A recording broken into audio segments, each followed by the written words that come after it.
Hello, please let me see your ticket stubs for the double-edged double bill. Tonight, Red Sonja of Oz returns to fantasy.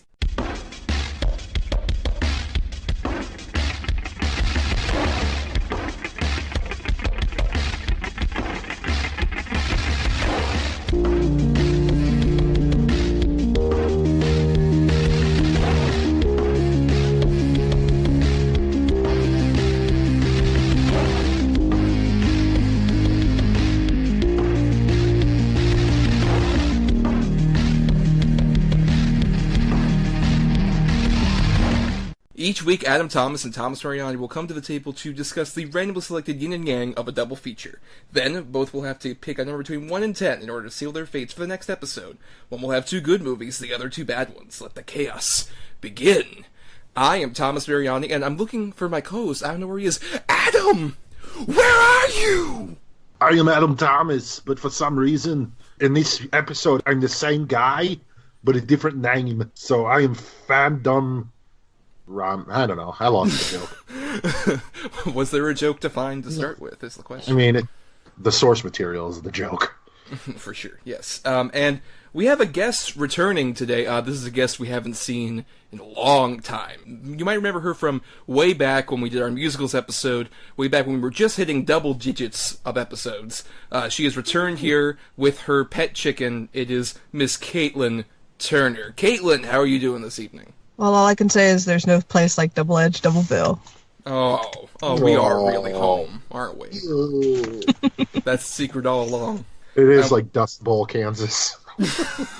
Exactly like that. Yeah. Welcome to the Double-Edged Double Bill again, Caitlin, and I know I wanted to have you on for this because we're returning to the world of fantasy films, which is a topic we've covered before, but I know you are a pretty big fan of fantasy, especially since we're doing this right before Game of Thrones comes back for its final season. I know you like to actually not just watch fantasy films, but read books about fantasy?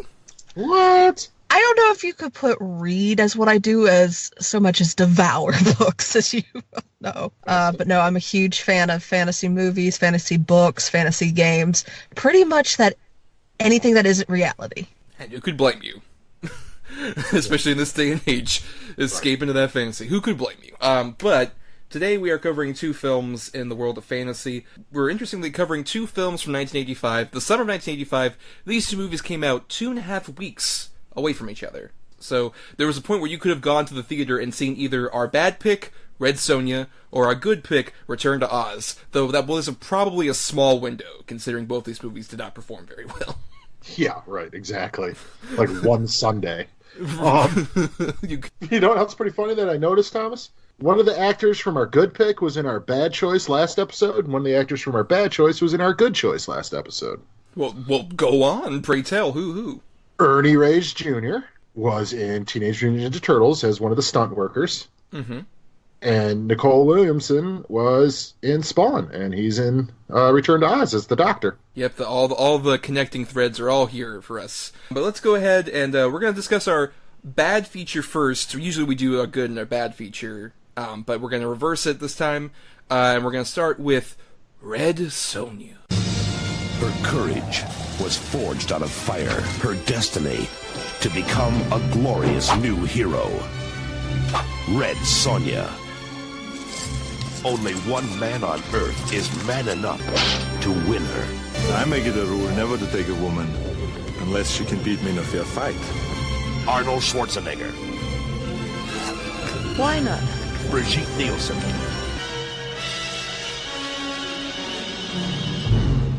So, Red Sonja, based partially on both the Robert E. Howard character, but also the Marvel Comics character a bit. This is an attempt from producer Dino De Laurentiis to do a follow-up to the 2 Conan the Barbarian movies that came out in the early 80s, starring Arnold Schwarzenegger, and he technically couldn't get the rights to Conan again because this was done outside of Universal. So he decided to, as Adam kind of obliquely referenced earlier, kind of feature Arnold Schwarzenegger in a smaller supporting role, since his asking fee had gone up quite a bit since Terminator made him a breakout star. Yeah, he's Calidor. Yes, Calidor, as opposed to Conan. But, Caitlin, you were talking off mic that you're actually a fan of the source material, right? Not so much the Howard books, but the Marvel comics, right? Yeah, the Marvel comics. The Howard books, oh boy, there's some issues there. But no, I definitely enjoy the Marvel Comics. I grew up with Red Sonja through the Marvel Comics, and even Conan through the Marvel Comics. And the Gail Simone, of course, is my favorite interpretation of her, where they just basically ditch the vow of chastity and basically just say, yeah, she's a badass in her own right. Would you say this is a faithful adaptation? Not really. They kind of tried. But they basically lost a lot of stuff. Also, there was no lesbian evil queen. Yeah, it seems odd that they decided to kind of make the lesbianism sort of the linchpin for her villain here. Yeah, that's basically it. It's a bit weird. We'll definitely go into that. But you know what, Adam, this was your pick. So were you familiar at all with the Marvel Comics, or just more familiar with this because it's an Arnold Schwarzenegger featured vehicle? Actually, both. I read the books as well. I actually had a box set that had all the Conan books and some of the Red Sonja books in them. And then the Marvel comic was written by Roy Thomas, which actually happens to be my dad's name, who used to tell us that was actually him when we were kids, and we totally believed it. What? You used to work for Marvel? But, then it turns out he just lied about everything. Yeah, I was familiar with all the source material, and I actually saw this movie, too, at quite a young age. I picked it because I remembered really hating it then. So that's why I wanted to pick it. I'm like, well, maybe we'll see. And, man, I hate it so much more now. Well, I hadn't seen this before. I had seen the earlier two Conan movies. And I actually rewatched those prior to watching this, just because I hadn't seen them in a very long time. And I think we can all agree the first Conan the Barbarian's pretty dope, right? That's awesome. It's fantastic. It's very dope. I mean, just James Earl Jones just like, you see that boy? That is power. Amazing. The best you could do with like a sword and sandal movie, I would argue, is what they did with Conan the Barbarian. And I did rewatch Conan the Destroyer. I remember hating that a lot more when I was a kid, because it is definitely a step down from the first Conan.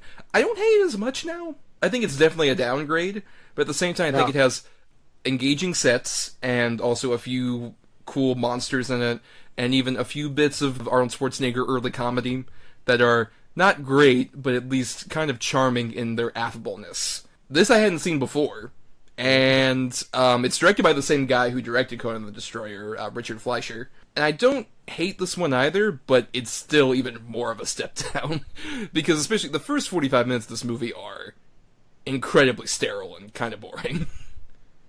First 45 minutes? Oh man, I'd say the first hour and 20 minutes until you get to the credits. This movie is so fucking boring. Now, can I ask, you watched the first two Conan movies first and then this?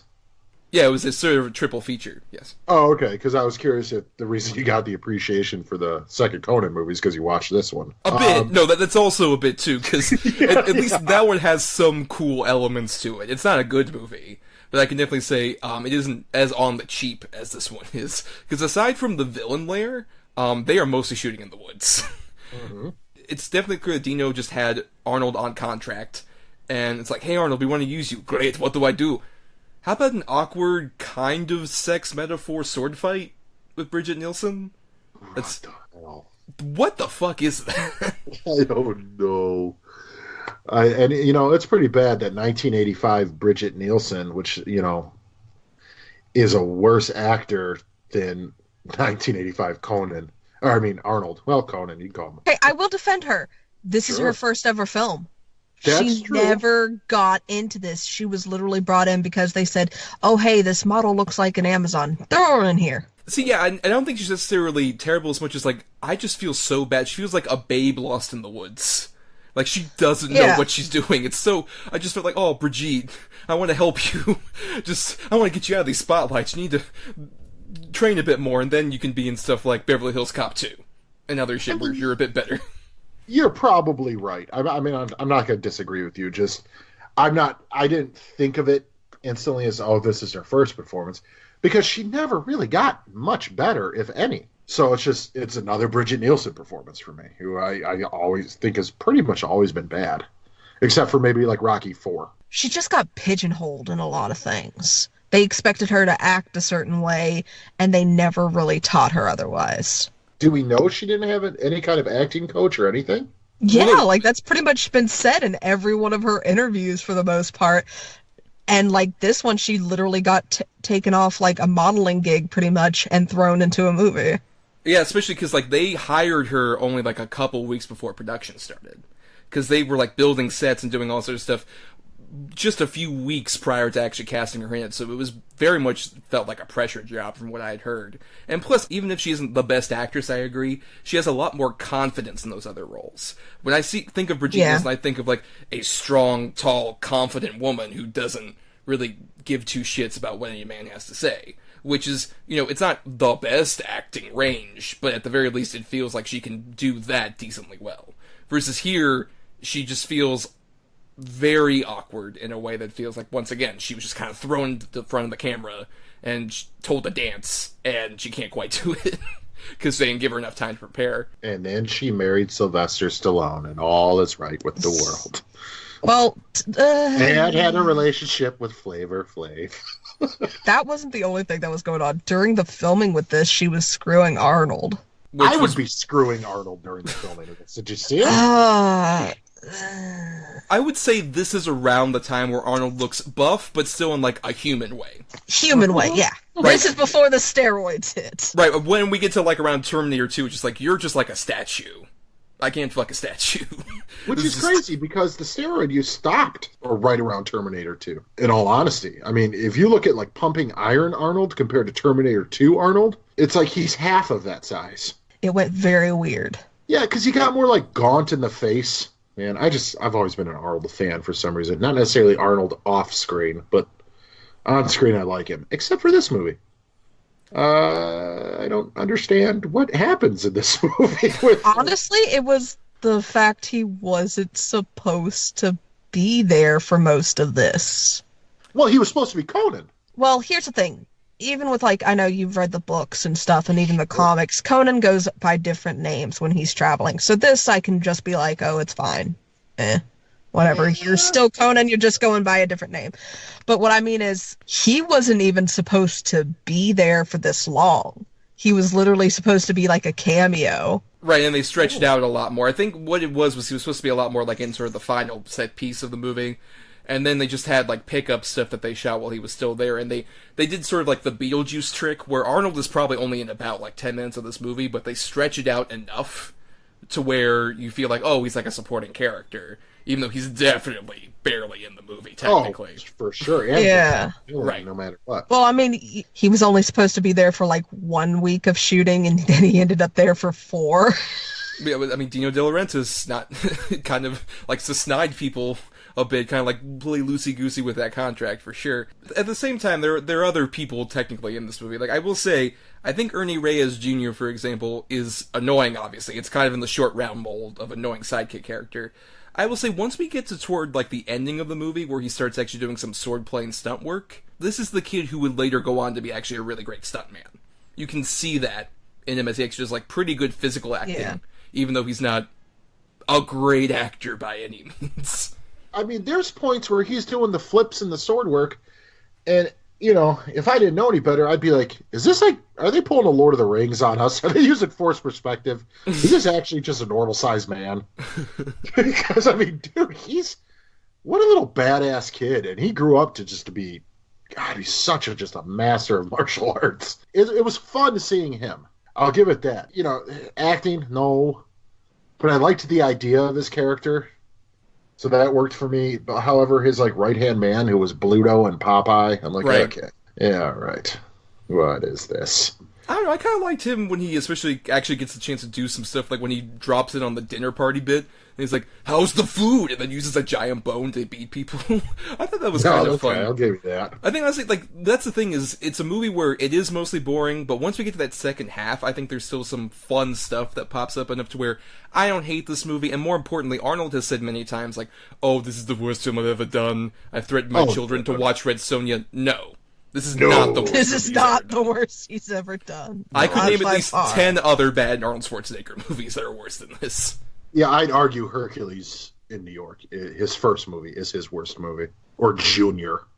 Yeah, I would go more Junior. Like, the really bad comedies are the ones that are the worst. Yeah. I can't say I hate this movie as much as I might have alluded to. It's just so blah for me. It's very forgettable. Is its ultimate biggest sin, right? Like, I watched it yesterday, and I'm literally sitting here going, was the Queen a lesbian? I don't even feel like it. Well, they didn't come outright and say it because it was the 80s. Fine. But literally, it's got her touching her, like, kind of seductively. Her little slave girl she makes sit next to her, and... Yeah. You know, and only women can touch the Deus Ex Machina. And Red Sonja calls her a man for some reason at the end. It's like, is it because she's a lesbian? I don't Did quite she? track the... Yeah, Red Sonja says, like, but you are a man, you will succumb to this. I'm like, wait, is there something I missed? I guess literally the only thing that comes to mind is because she likes women. And it's like, really? That makes her a man? I'm like, apparently I'm a man then. What the fuck? Right, and we were talking about it off mic, Caitlin, that doesn't quite help with the sort of backstory. It doesn't. Like, also, you don't need that, like, inserting the rape thing into a PG-13 scene. Like, you did not need that little imagery. Yeah, it was for a brief second, but adding the whole lesbian thing, adding the whole other problematic parts of this movie, it's like, this is the 80s. I agree the rape didn't need to be shown, but I think for what they were trying to go with the character, it worked. But yeah, you didn't need to see it. I mean, here's the thing. You don't need to insert rape to make the character cool. Well, no, I agree with you. I don't think rape should be used as a perk or whatever you want to call it in any case. I think it's a horrible, cheap tool to sort of use to be like, oh, now she got to get it back, you know, whatever the fuck. But honestly, if you watch, which I'm assuming both of you have, all of these types of movies in the 80s, there was rape and that shit. I mean, they were literally just following the formula. Oh, I know, but that doesn't make it right, and I'm still not going to like it. No, I completely agree with you. I guess, yeah, by that logic, it is not one of the worst offenders. Like, I was so worried last week when we were picking our movies here that I'm like, don't make it be like a Deathstalker or one of those other movies that just features... Dude, Deathstalker, Beastmaster. I mean, Deathstalker's probably the worst. Yeah, it is. yeah. This isn't egregious by far, but it's still not fun. There's, for no reason, a gratuitous nude scene in this movie. Yeah. For what? There's also, like, a head decapitation, too, that's just like, this is basically a kid's movie. I really don't get why we're having, like, extreme decapitations or I don't know what nude scenes. I think literally they just wanted those scenes to up the rating and be like, oh, it's Sonja. We don't have her in her chainmail bikini, but here you go. She's nude.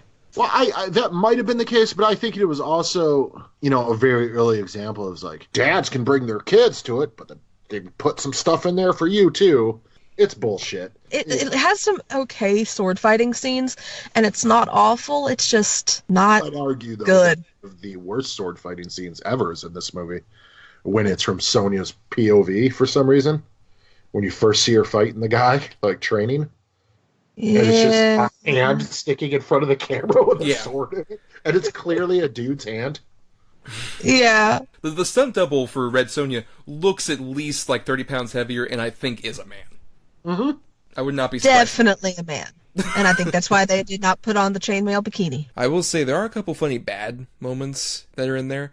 Like my favorite being the bit where they're all outside of the castle at the palace, and they keep saying like, no, I can't go in, I can't go in, I can't go in. And then they cut over to Ernie Reyes Jr., who's just silent, and then, I'll stay.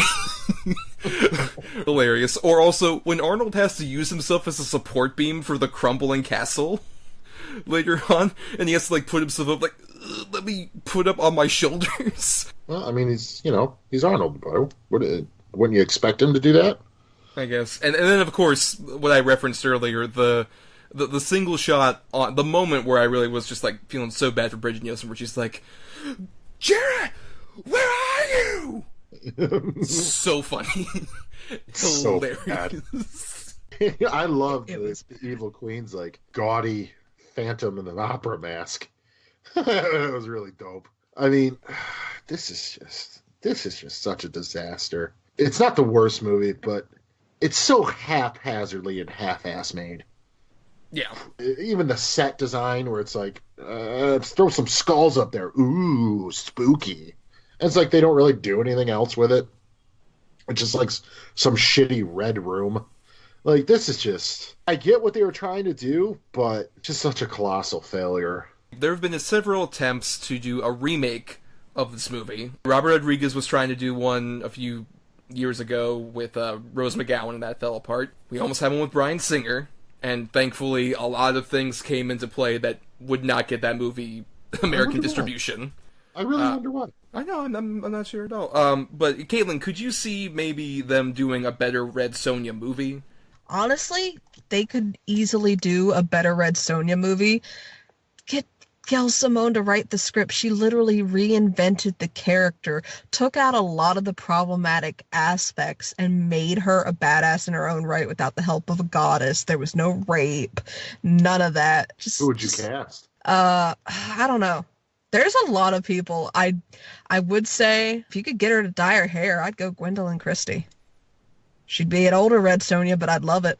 That's interesting. Yeah, Brienne of Tarth. Yeah.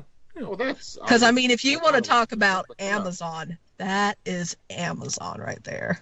And she's a good actress. She already knows how to sword fight. Just get her to dye her hair, have her be an older Red Sonja. We're good to go. Well, we talked about someone a few episodes ago. I wouldn't mind Gina Carano getting the chance to do that. Fuck you, Thomas. No, I think that could be a perfect vehicle for someone like her. Mm-hmm. Someone who is already a trained badass. And I think that would be good because she's... Gwendolyn Christie is more well-known, too. It'd be a good chance for a total unknown, not total, but almost an unknown to take a lead role. I think Gina Carano would be my choice. She'd be a good pick too, yeah. I think this has the potential to be a really sort of powerful movie in today's climate, like a redo of this movie. I think they could really do something sort of special and make a point with this story. Why it keeps failing to get off the ground, I mean... Part of the reason is they don't want to, cast the right people, and they don't want to get the right people for the job. Robert Rodriguez is right for several movies. This was not going to be one of them. I think he could potentially do something with Red Sonja. I'm not saying he'd be my choice, but I think he could do it. I mean, I would have maybe disagreed with Caitlin more if they didn't have the idea of, like, let's get Bryan Singer. Even in a post-Wonder Woman world, announcing a Bryan Singer feels like a shitty idea. I wouldn't mind also just getting, obviously a female director who might be more that's really what it should be. I mean, I don't want to say guys can't do this film. They can. That's not the case. But you need the female perspective. Yeah, you do with somebody as badass as... Honestly, bring in some of the women who made Red Sonja the popular character she's become. Like I said, Gail Simone in particular rewrote the character, breathed new life into her, and made her popular enough that they were really talking about this second movie. And it was starting to get off its feet until Bryan Singer. But we've gone a bit far off from the original Red Sonja movie, so let's go into our final thoughts then. You can tell why we kind of decided to do this first. So it's like, let's get this out of the way. There's a whole other movie to talk about extensively in a bit. So Caitlin, your final thoughts on Red Sonja 1985. Not trash. Not good. Worth at least one watch. Okay, Adam? I'd call it trash, but okay trash. You don't need to watch it. It's not good. I definitely agree. You will go in and out of you rather quickly. It's nothing compared to the earlier Conan movies, even Destroyer, which is saying a lot, because that's not a good movie either. But it's a curiosity in terms of sort of the careers of some of these people, and I think as it goes along, there's a few set pieces I found fun, like we didn't talk much about the weird water monster and Arnold trying to fight it, but I thought that was kind of a fun sequence. It's a machine! We have to blind it! Yep.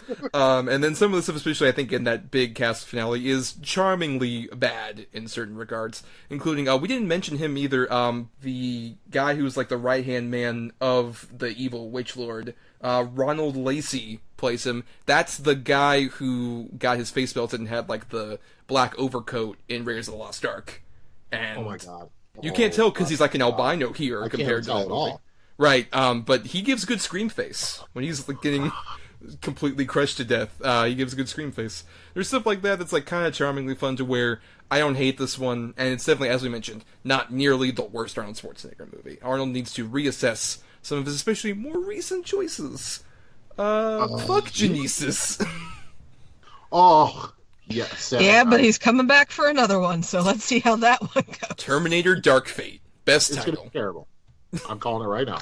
Yeah, it's probably not going to be good. But that's a discussion for later in the year. Until then, we have another movie to talk about, and this one is a bit more interesting. It is the 1985 as well film, Return to Oz. This summer, Walt Disney Pictures presents a motion picture fantasy adventure beyond your fondest imagination. You'll be transported miraculously back to the enchanted land of Oz. This is the Oz you haven't seen before. From Walt Disney Pictures comes a whole new world of entertainment. Return to Oz. So, Return to Oz is technically a sequel to The Wizard of Oz as much as you legally can be. Right. Right, because this is done by Disney as opposed to MGM, which was interesting because around the time that Walt Disney himself was trying to do a follow-up to Snow White, he tried to buy the rights to the Oz books, but couldn't, since MGM just snatched them up. And so later on in the 50s, he did buy the rights after MGM let him lapse, because they never did really any kind of follow-up to that movie. And he tried to make sort of like a late 50s, early 60s style musical out of it, which is a video, if you can find it, from like an old Disneyland special, where he had the Mouseketeers perform the musical numbers. It was going to be called The Rainbow Road to Oz. And I love hearing the story that apparently as those numbers were being performed, Walt was watching and then quietly went into his office and called his development executives and said, "Shut it down." And you can tell, if you see that video, it was going to be very similar to like what he would later do with Babes of Toyland. Have you ever seen the old 60s one? Which is like less of a film and more of like a variety special with dances and musical numbers.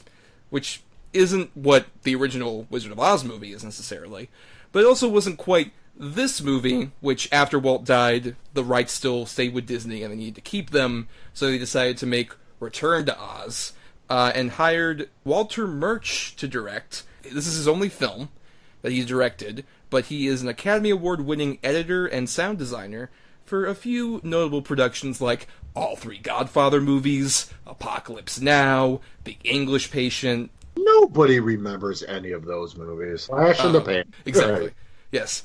This was his chance to direct a film, and was sort of famously a disaster at the time, because a lot of people sort of had more of a comparison to the MGM musical, as opposed to this being much more faithful to sort of the original L. Frank Baum books. And Caitlin, I know you are a fan of those books and this movie, and you can speak to the fact that this is a lot more faithful than the 1939 film that we all know.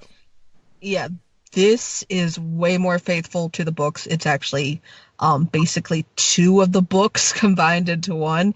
It's the sequel, The Marvelous Land of Oz, and then the third book, Ozma of Oz, combined and mishmashed into one form. And in fact, you told me, Caitlin, a few days ago before we recorded here, that you actually saw this movie first when you were young, right?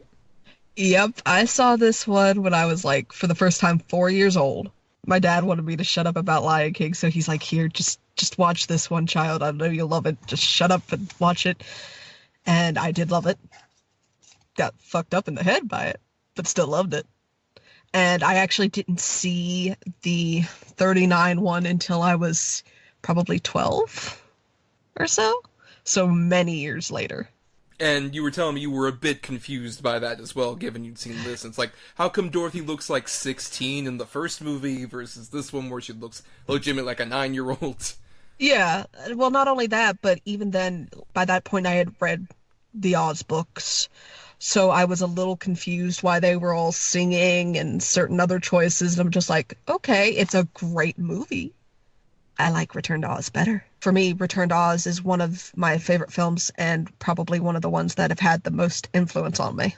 That is a hot take for you, ladies and gentlemen. And weirdly, I think the experience I had was a bit more traditional, in which I had seen the original Wizard of Oz when I was a kid. Well, the first Wizard of Oz was one of the first movies I remember being obsessed with as a child, where I would watch it all the time. I had that clamshell VHS, that was like the 75th anniversary or whatever, and I watched that movie a lot, and I loved that movie so much. And I remember my dad telling me at one point, when I was probably around 6 or 7 or 8, that, hey, there's a sequel to that movie that came out like a while afterward.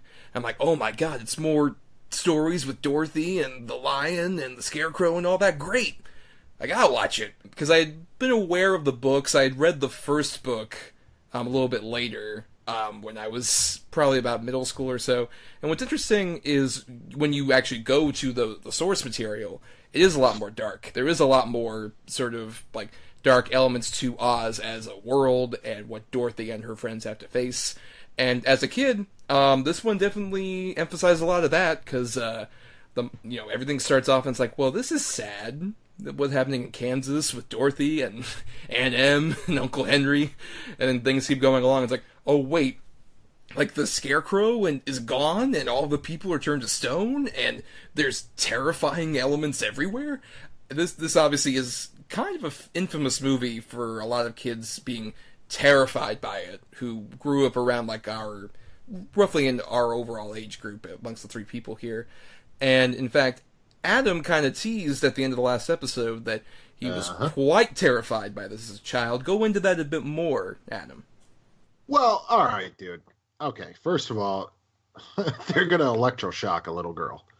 Second, yeah, and the electroshock machine looks like it's smiling, and I'm just like, don't look like you're smiling, no. This is his tongue. Oh, that doesn't make it any better. Then everybody's stone.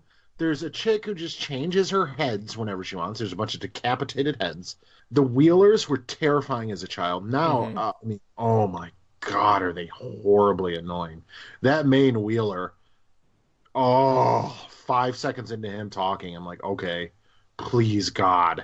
And then there's just something inherently creepy about Fairuza Balk. She creeps me out, always has, always will. I don't understand that. Especially here, she's just a little girl. Doesn't matter. Kraft, I can agree. You're not me. Doesn't matter. From Kraft onward, I definitely agree that I think Fairuza Balk has sort of a weirdness to her. To be fair, that's kind of why I had a bit of a crush on her when I was younger. But anyway, everybody did. So did I. Yeah. She is one of those ones that was like, oh, you had a crush on her? So did everybody in this. She'd probably hit you. And dude, it's creepy. And then lightning bolt burned down the asylum. The doctor didn't make it out. You killed him? Dude, what? awful sleigh they build? With like a disembodied, whatever, gump head? Like, get the fuck out of here with this. I do think the gump head should have started screaming in horror at what he was becoming. Kill me! Kill me, please! Literally, he's just like, I don't feel very well put together. I'm just like, you're not. I could fall apart at any time. Oh my god, that means he can feel what's going on to him? Oh, yeah, he can feel it. He's completely self-aware. I don't know, but he doesn't seem to feel pain at the same time, because like when you fall, he's like, whoops. Well, I guess maybe it's just because the furniture was built fairly well. That's true. I mean, it looks well manufactured. The couch itself, the wings, no, the couch itself looks well manufactured. Well, it hits a fucking mountain and then it hits them. Okay, well, the little girl manages to gracefully plop on there and live, so I think the couch is very well made. Yeah, By the way, would have exploded that couch in her tailbone. I will not hear any more of this decrying of Munchkin Land manufacturing. I think it is phenomenally well built. I think those Munchkins worked very hard to get that couch as good as it was. Elves got it one up on them.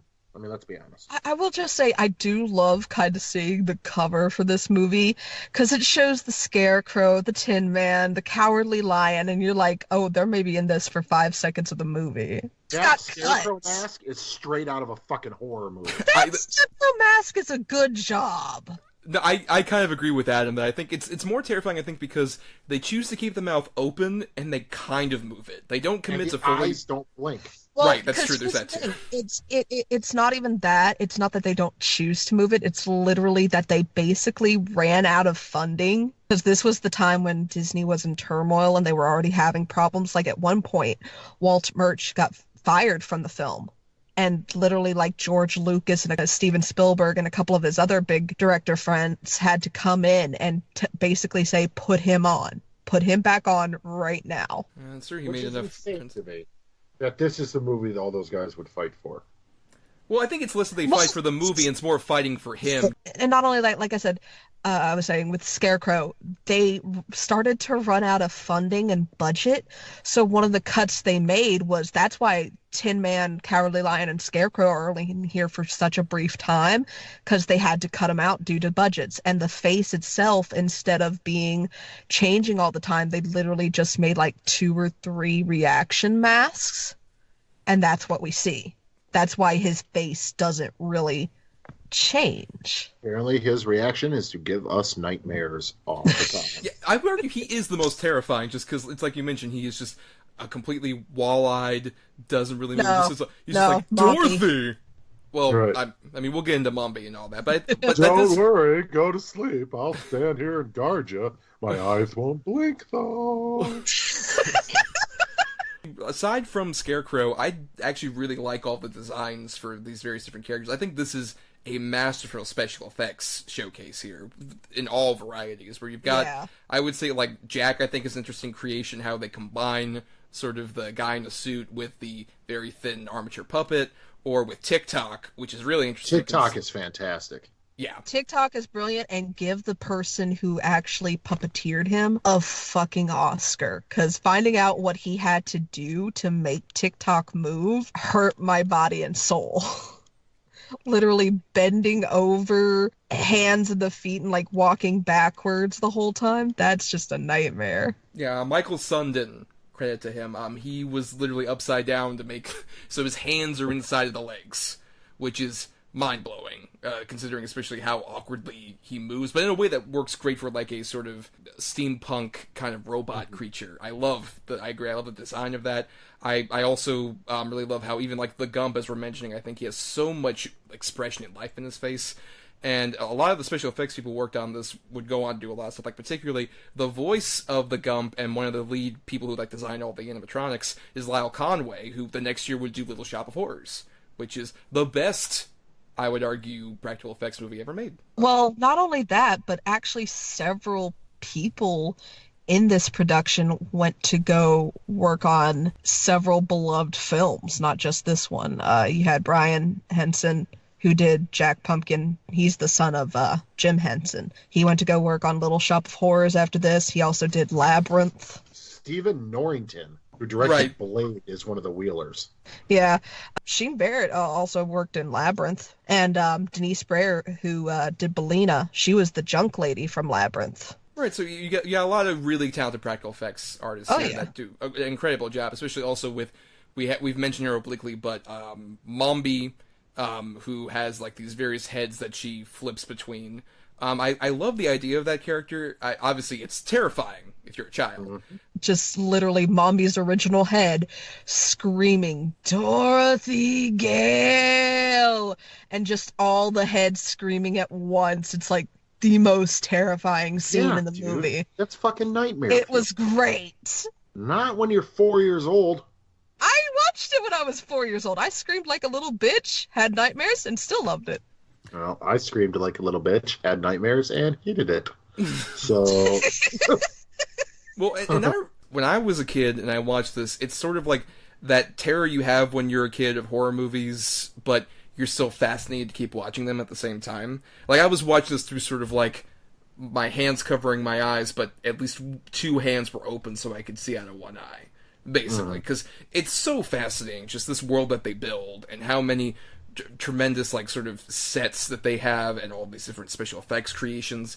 And at the same time, I think it also comes from, like, sort of a weird emotional sincerity that I was surprised by, especially watching it this time. Because I feel like Dorothy, along with all these other creatures, have so much life built into them that comes from sort of a specific place that I think any child can relate to, of like that awkward stage where you're sort of fearful of the future and start to recognize that authority figures aren't always in there to help you, and that they also can be kind of human. Like, Dorothy's going through a lot of that when she's obviously in Kansas, and seeing, like, her aunt and uncle are completely desperate and have no home, really, and they are worried about her future and about her mental stability.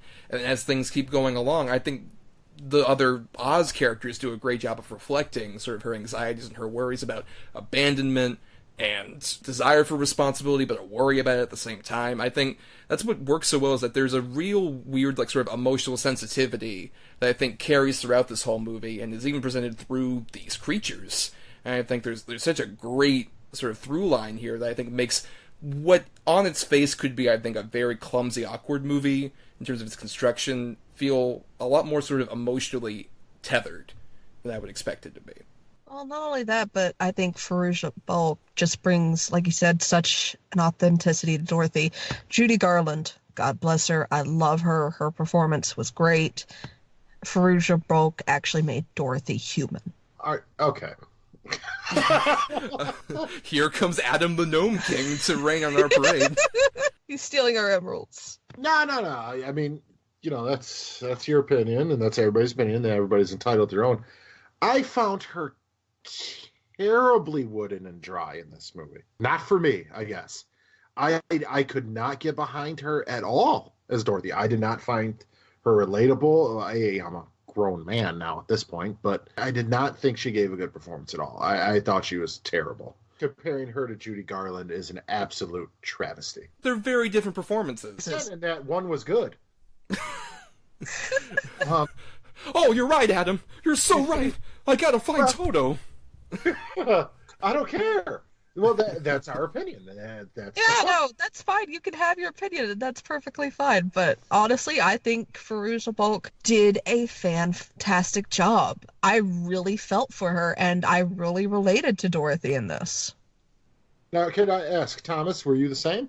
Yeah, honestly, I really like Farouja Bulk's performance here. I think I can agree that it's not necessarily as showy a performance. It feels a lot more sort of introverted and a lot more like a child who's gone through a lot of shit and is seeing, not just in, like, at her home where everything's falling apart, but also in the land of Oz, everything's gone. Everything's has been completely turned to stone.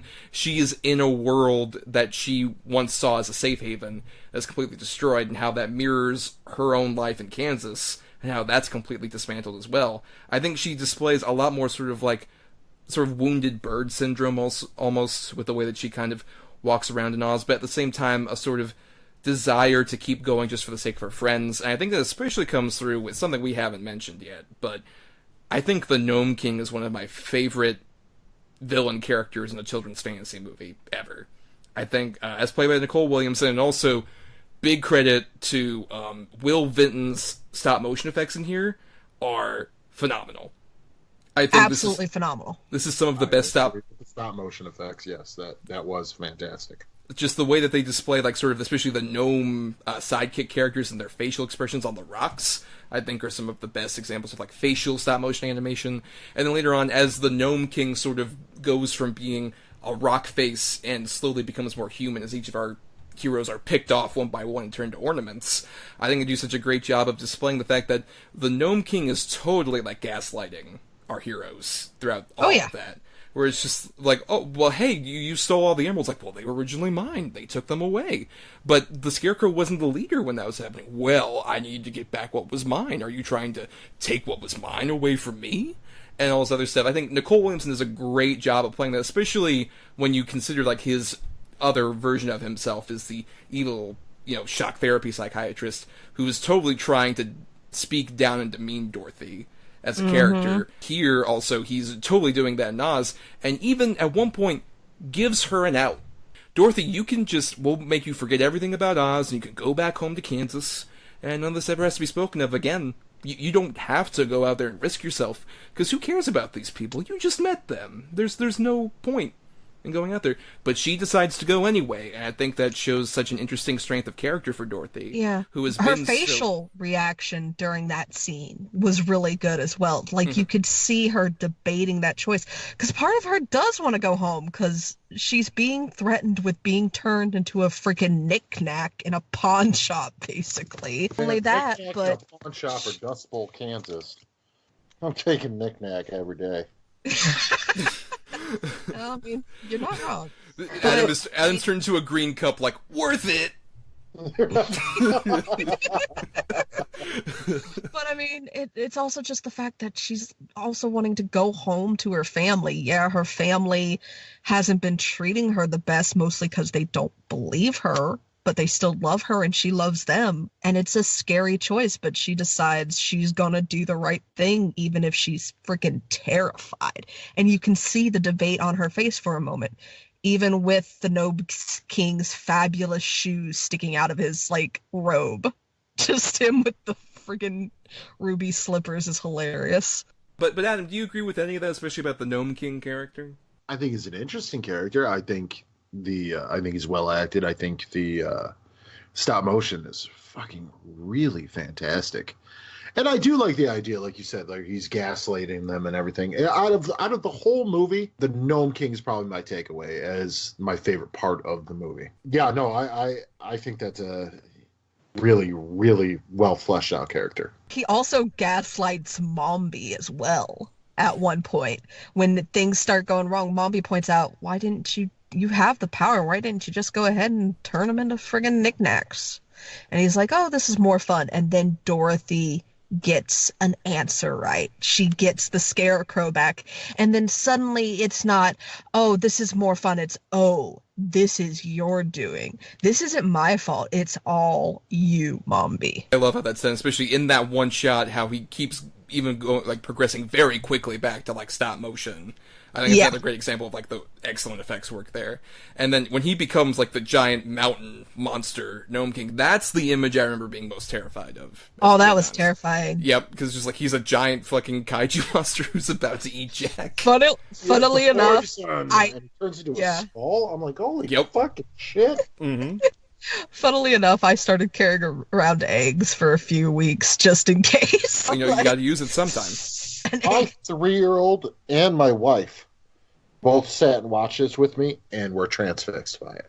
But hey, I mean, it does speak to people do really like this movie. I honestly can say that I think my biggest disconnect is, for some reason, I'm unable in my brain to not see this as a sequel to the original. And I don't know why, because the original was such a huge part of my childhood and I love it. Especially when the first one isn't really even that good of an interpretation. You don't talk like that. And I mean, just a translation of the book. Even. No, you're right. It's not at all. I mean, it's a loose interpretation, but it meant a lot to me as a kid. And I get that. You know, so it's like watching this one, I'm like, they're fucking it up. That's why this failed at the box office, was so many people were like, oh yeah, this is more faithful to the books, but you're not being faithful.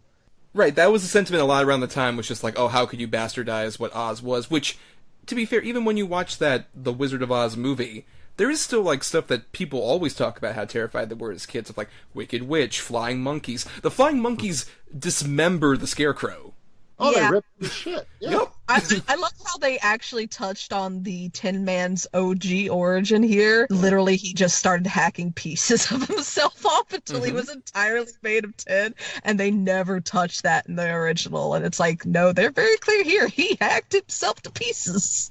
Right, and I think, honestly, the issues I have with this movie really do pertain to, like, some of the allusions they do to the original movie. They had to pay MGM the rights to use the ruby slippers because they were silver slippers in the original book. And then also, obviously, having, like, the sort of connection of the book-ending segments with Nicole Williamson and Jean Marsh returning as, you know, characters after they were in the Kansas scenes. Having those direct connections, I think, does hurt the movie slightly, especially at the time. And also, there's just certain things, like, even Adam mentioned that they kind of just brush off the side, like, oh yeah, the psychiatrist died horribly, like, drowned to death in the middle of all that. Like, it's the one-off line that, like, Piper Laurie's just like, oh, Dorothy, this guy died horribly, but we're a family again. Right. It's a bit weird. It's a bit unnecessary. It is. And also, well, maybe for me, this movie would have been a little bit better if it was indeed Silver Slippers. Because I think the Ruby Slippers are probably the biggest tie-in to the original, where you're like, oh no, it's the same, it's a sequel. So if they would have just went with the Silver Slippers, like, no, this is a completely new Oz, I think that would have worked in their advantage. People get hung up about the Ruby Slippers. I don't get it. It's literally a color change. That's it. Because it's so iconic. That's what I'm saying. Yeah, I know it's iconic, that. but I don't see how just the shoes alone won't make you change your mind about a film. What I'm saying is this movie might have had a better chance for people like me at the time. That one iconic thing, I think that would have changed people's ideas that it's a sequel. That they would have thought, oh no, this is just a new interpretation. I think my big thing really is just more that other movies that have come out that have tried to play on Oz have been far more guilty of that. I think it's somewhat of a problem with this movie, but then when you get to Oz the Great and Powerful, where they went as legally far as they could to reference the MGM movie, and it's way worse. And it went so against the actual characters. Because here's the thing, the wizard is not a good man. The wizard is a piece of shit. But Caitlin, James Franco played him. He's not bad at all, right? Right, He's nothing's bad about him at all. No. Because literally, like in the books, he's actually the one that gives Ozma to Mombi. He's like, oh, I've taken over Oz. Let's make sure this little girl can never assume her rightful place on the throne. But that's in books. We're talking James Beautiful Franco. It's also kind of an issue to a certain extent with like the Wicked musical as well. They kind of like they go far more to reference a lot of the stuff from like the movie necessarily than the book as well. And I think it's just the more you sort of draw yourself directly in attention with like being sort of in the line of that movie, I think the worse off you are, quite frankly. I would love to see an Oz adaptation that goes as far to the other side as possible. I think this one mostly does that. Yeah.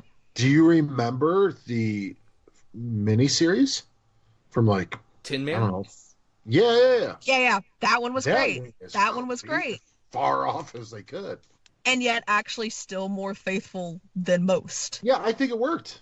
Yeah, it worked really well. Here's the thing. Most people don't like the actual books as much as they like the idea of the world. You may even mention this, Caitlin, that like I've read some like the wiki stuff about Oz. As things go on later, L. Frank Baum started to like repeat himself a lot. Like, oh look, here's the other scarecrow. Here's the lion who's doesn't want to eat kids because it's against his morality or whatever. It's like like literally there's a lion who wants to eat babies but doesn't because conscience. And I'm like, why even make this a point then? Doesn't that speak to all of us though?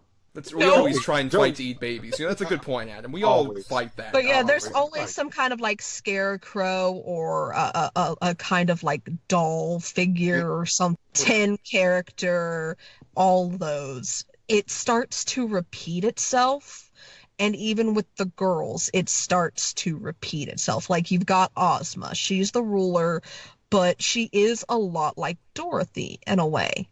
You do kind of realize Oz, when L. Frank Baum wrote them, they were sort of the first truly sort of like American-based fairy tale fantasy stories when they came out, like in the late 1800s.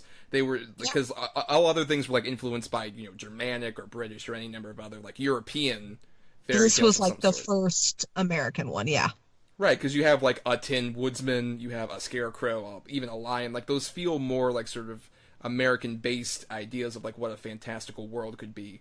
And I think that even comes across, I think, to a certain extent in this movie, where you do have sort of like, it weirdly coming out in the 80s, this might be a bit sweaty, but I would argue it kind of even has some extensive looks at like sort of the the Reagan era 80s nightmare scenarios. And not to mention we're also just in the middle of like Cold War shit, all this other stuff. You can kind of feel that, I think, in this movie. A little bit.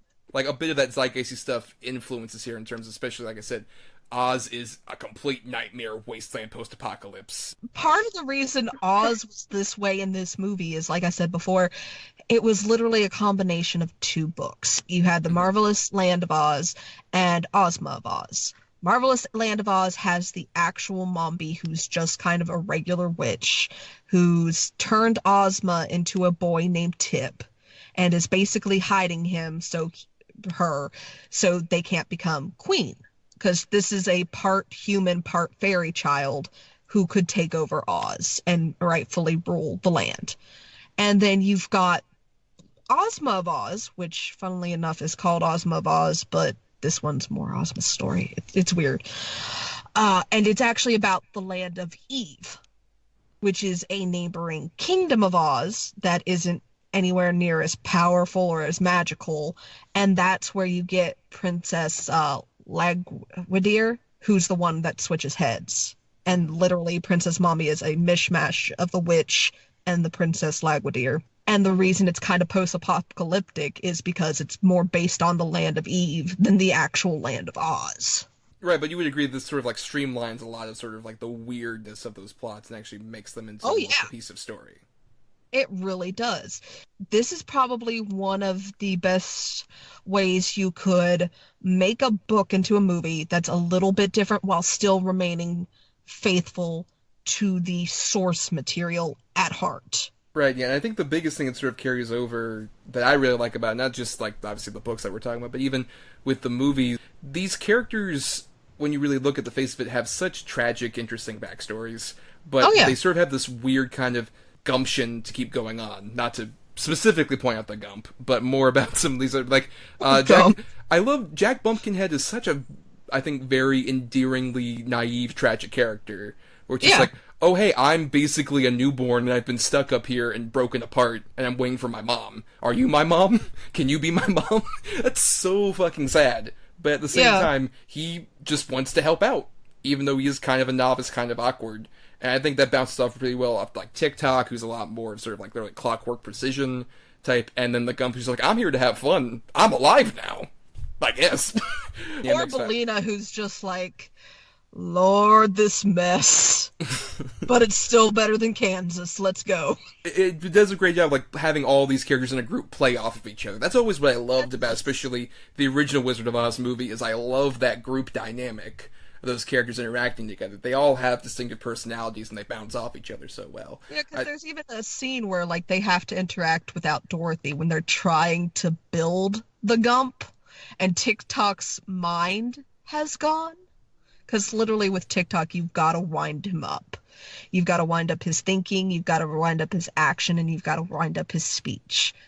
Dorothy forgot to wind up his thinking, and during the building of TikTok, he kind of goes cuckoo cuckoo. Yeah.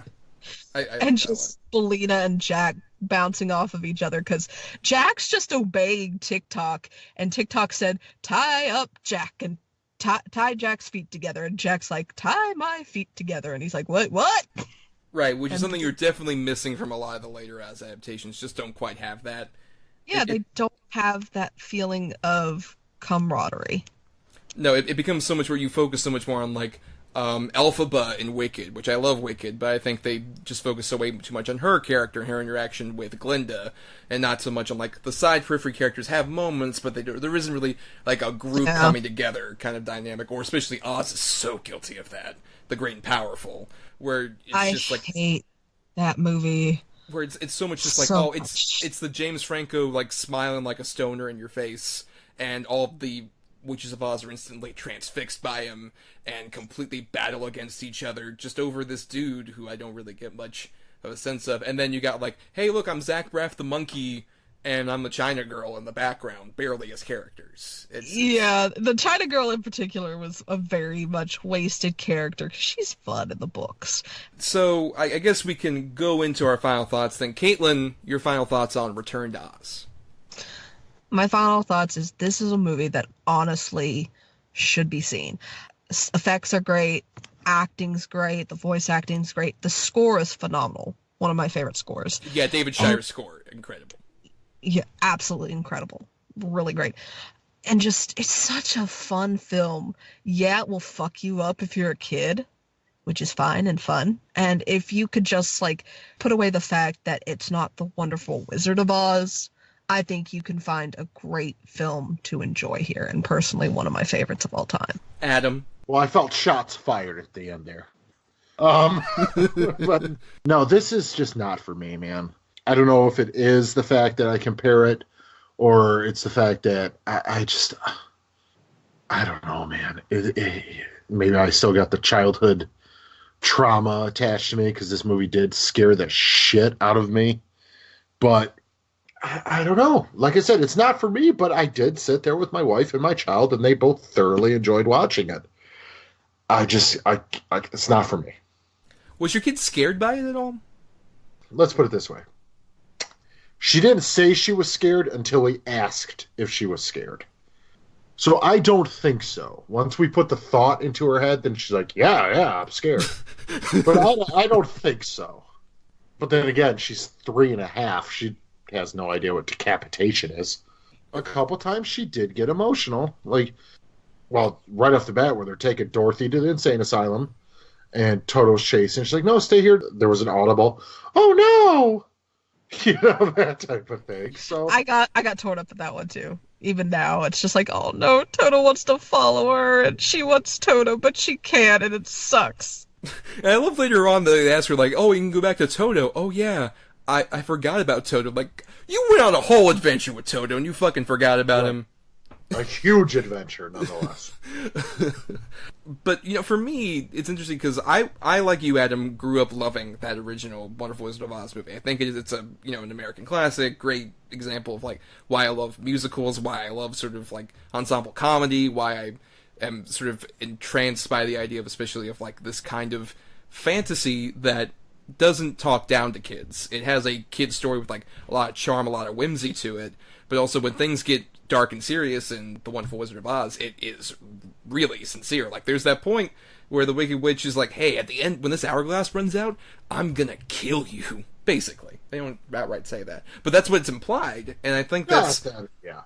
Yeah, that's what's very much implied, and I think that carries over into this movie at the same time. That sort of lack of hesitation to present dark material to children, but still at the same time keep the fun and charm of these characters interacting together, and that creativity and that whimsy that's going on through all the special effects stuff, and a lot of the interactions with the characters. And I would personally say Fairuza Balk doing a pretty great job at displaying a very introverted child who keeps to herself a lot when she's at home, and throughout this movie has to find that journey of, like, it is scary to have adult responsibilities, it is scary to have to handle scary, big, oppressive forces that might come your way, but if you have friends that you can be endeared to, that really care about you, then you should keep going. You should try and save them. You shouldn't abandon them. You should try and help out and use your own brains and courage and heart, maybe, to actually help the people out who are around you, who would share the same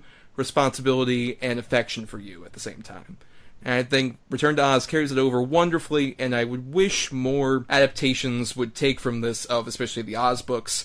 I think we could have a really great, especially like sort of TV series or film adaptation that could take a lot of those lessons from both this movie and the original one, and at the same time create something new out of L. Frank Baum's characters. I think you could really see something out of that. But that is the end of our discussion on our two fantasy films for the evening. Before we do our picking for next week, at the very end of this episode, Adam and I are just waiting to do the picking.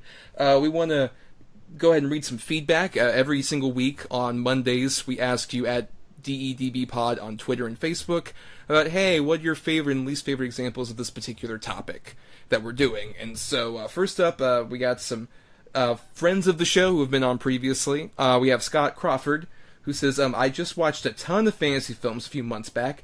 I came across some amazing films, but also found some turds, lol. For the best, I would have to go with Excalibur from 1981, and for the worst, I would have to say Deathstalker 2. I just hated the fuck out of that movie, and just wanted to punch the main guy who played Deathstalker right in the face. Dan Chambos, who was on our fantasy films episode previously, keep in mind everybody, says, I don't watch a lot of fantasy, but Flash Gordon would be the closest.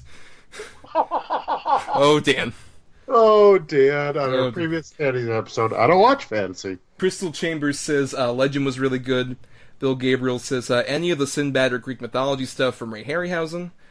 James Rodriguez says, Pan's Labyrinth is one of my all-time favorites, but the idea of me not mentioning The Princess Bride, inconceivable. Warcraft was a disappointment for me, not from playing the games, but from enjoying Duncan Jones's filmography. Let's not even mention The Disastrous Bright. And then Rachel Hillis says, favorites, all the Lord of the Rings movies, all the Harry Potter movies, Shape of Water, in the sense that it's a romantic fantasy. Life of Pi, Curse of the Black Pearl, Spirited Away, and The Princess Bride. I'm a fan of the genre, as you can tell. Least favorites would be the Pirates of the Caribbean sequels, Bridge to Terabithia, Dracula Untold, and the Clash of the Titans remake. But Caitlin, any of those bounce out to you? Any of those your favorites, or maybe some that weren't mentioned in there? Princess Bride is definitely a favorite, obviously, because who doesn't like The Princess Bride? A couple that weren't mentioned for me that I really like, Labyrinth, the animated Hobbit movie. That one's still a favorite. And just honestly, the Harry Potter movies. Not a Harry Potter fan, Adam? No, I let's put it this way. I'm not against Harry Potter. I've seen... If I haven't seen them all, I've seen most of them. I like the movies. I enjoy them. But I kind of forgotten them. But I'm not against watching them. I think they're really well done. Plus, I mean, fucking Alan Rickman and anything, I'm down to watch it. But, yeah, dude, Princess Bride, I mean, is there a better movie than Princess Bride? I mean, Princess Bride is one of the greatest movies of all time. And I would kind of argue against all of the Lord of the Rings films. I think you have one fantastic one in the original trilogy and then two pretty good movies. Have you seen the animated one? Yes, by Bakshi. Oh, yeah, of course. Okay, yeah. Absolutely. That's the one I particularly mentioned. I think it's great. No, it's fantastic. But of course, I mean, we got to bring it up. Ray Harryhausen, some of the greatest, if not the greatest, stop motion animation ever put on celluloid. I mean, that guy was a master of the craft. Yeah, particularly the Voyage of Sinbad with the skeletons. Was that Voyage of Sinbad or Jason and the Argonauts? No, you're right. That's Jason and the Argonauts. Yes. Yeah, Jason and the Argonauts. He also did do the original Clash of the Titans. I mean, Harryhausen was just a master. Which, and speaking of which, Clash of Titans, I didn't mind the remake of Clash of Titans. It's not good, but it's just entertainment for entertainment's sake. Right. What's weirdly interesting is that the Clash of the Titans 81 and the 2010 one are sort of like exact inverses for me, where with the original, like, the stop-motion effects stuff is amazing, and all the humans look bored, versus the human stuff is actually kind of interesting in the 2010 movie, and the effects are pretty soulless and garbagey. Yeah, I can agree with that. I mean, case in point, Medusa. Yeah. Medusa's probably the biggest example. She looks fantastic in the Harry Hamlin one, the original. But then the new one, you're like, this is just stupid. I always say, like, horror is probably one of the biggest genres where there's just so much crap, and then there is a lot of good, too. I think with fantasy movies, there's more crap than good. But at the same time, you also get a lot of gems. Like, we've mentioned, we've discussed Terry Gilliam previously. Time Bandits and Baron Munchausen, I love. Those are great. Yeah. I like Ice Pirates, for God's sake. That I'm not going to go with you on. You go on that bridge alone. You walk that plank. I like Beastmaster. I remember Beastmaster because, this is funny, the first time I ever saw Beastmaster was, I was flipping through channels and I stumbled upon Telemundo at the bit, and, and it was the dubbed bit where Beastmaster is transposed from his mother's womb to the cow womb, and I was incredibly confused, especially because they didn't understand a lick of what was going on. Oh, yeah, no. Of course not. Yeah, El Niño es pollo. You're like, what the fuck? Yep, literally what happened. No, I mean, I bought a ferret because of Beastmaster. I regretted it instantly, but I bought a ferret because of Beastmaster. It's almost like the 80s captured it, and then everything since has been kind of bad. I'm talking sword and sorcery fantasy. Except for, like, Lord of the Rings, of course. But, like, the Conan remake? What a soulless piece of shit that was. I'm not even a big fan of 300, honestly. I like 300 for what it is. I find entertainment out of it, but it's not a good movie. And by the way, I don't hate Bright. Yeah, you keep not hating that. I will say we kind of have lost, like, the sword and sorcery films, but we have seen this explosion of D&D and sword and sorcery stories, period. Like, that's become such a big thing lately. Well, yeah, as D&D's become a lot more popular, you have gotten a lot of sort of movies that aren't necessarily direct adaptations, but kind of take off some of those like storytelling elements, for sure. And I mean, it was referenced here. I know, Caitlin, you mentioned to me previously, like Guillermo del Toro obviously is keeping fantasy alive with like Pan's Labyrinth and all this other stuff. Sure. Studio Ghibli obviously has like a bunch of fantasy lineups. Like the animation fantasy is alive and well in particular, because we've got, like we mentioned, like stop motion and stuff like that. We like they're amazing. They did like Kubo, Coraline. Some really hold up a little bit on that. Yeah, we'll put a pin in that, Caitlin, because that'll come up with our picking at the end of the episode. So let's go ahead and go through our thank yous then. Thank you to Chris Oliver for the intro and outro music used in our show. Listen to more of his music at chrisoliver.bandcamp.com. Thanks to Emily Scarda for our art for the show. She accepts commissions at fiverr.com/EE-Scarda. And of course, we want to thank Caitlin Turner for coming on. Caitlin, thank you so much. Thank you for having me. It was a pleasure. So, all right. You can also find us, of course, on Twitter and Facebook at DEDBpod, where, like I said, we'll throw up that feeler asking for your favorites and least favorites for a topic that we're doing. Right now, you'll have our next episode's topic up there that you can go ahead and comment on, and we'll share it on the show for sure, like we did earlier. And you can also email us at doubleedgedoublebill@gmail.com, all spelled out. Also, you can follow my own individual account at NotTheWho'sTommy on Twitter. And you can also find my writings at marianithomas.wordpress.com. And Adam, usually I know it was some stupid bullshit because you don't have any kind of actual social media presence. True. That's but true. You have actually something to promote right now, don't you? You're on another show? Yes, I'm going to be on the next episode of the Horror Returns podcast, where we'll be covering both the original and the remake of Pet Sematary. Horror Returns, obviously, is led by a past guest on the show, Lance Langford. And I would just like to add that I am so honored to be on a show with podcasting giants like Brian Stitcher, and then Phil, and then fucking Lance. I mean, I guess, if you could throw him in there. I mean, he's just fucking Lance. But yeah, I'm actually branching out a little bit. I'm terrified. I'm scared. And I sleep in the fetal position thinking about it. I mean, Adam, you have an out. You can go to the Horror Returns if you want, Adam. I'm actually pretty excited because I don't have to fucking defend my opinions for once. Well, you can tell how much love and friendship that we have here on the show. If you want that to keep on flourishing, just subscribe to us on iTunes and any other place where we might be. We're on YouTube, Spotify, Stitcher, all those. And just rate, review, and subscribe us on there as well so we can give the show more visibility. Yeah, next episode is going to be the last one anyway, so it don't matter. Well, I mean, it might be appropriate, given that, Adam, we're about to hit 50 episodes. Which is insane, Thomas. We have covered almost 100 movies on this show, so it has almost been a year. Yep, we'll be doing something very special for a year, so stay tuned in a couple episodes for that.